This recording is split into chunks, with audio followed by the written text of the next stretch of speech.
রমজানে আমরা এমন অনেক কিছুই করি যার উল্টোটা আমাদের করার কথা। তাই এখনো অসংখ্য মানুষকে থাকতে হয় ক্ষুধার্ত।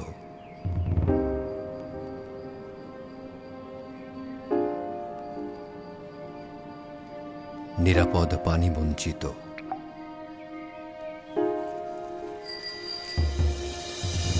অসুস্থ,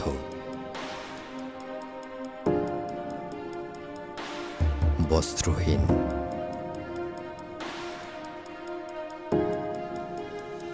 রমজান হোক সংযম, শুদ্ধতা, পরিচ্ছন্নতা ও সহমর্মিতায় পূর্ণ। চলুন সব উল্টোকে পাল্টে দিই। রমজানের এই চেতনাকে ছড়িয়ে দিন সবার মাঝে। যোগ দিন স্পিরিট অফ রমাদান ইফতার টেবিলে। রেজিস্ট্রেশন করতে লগ ইন করুন bdspiritoframadan.com।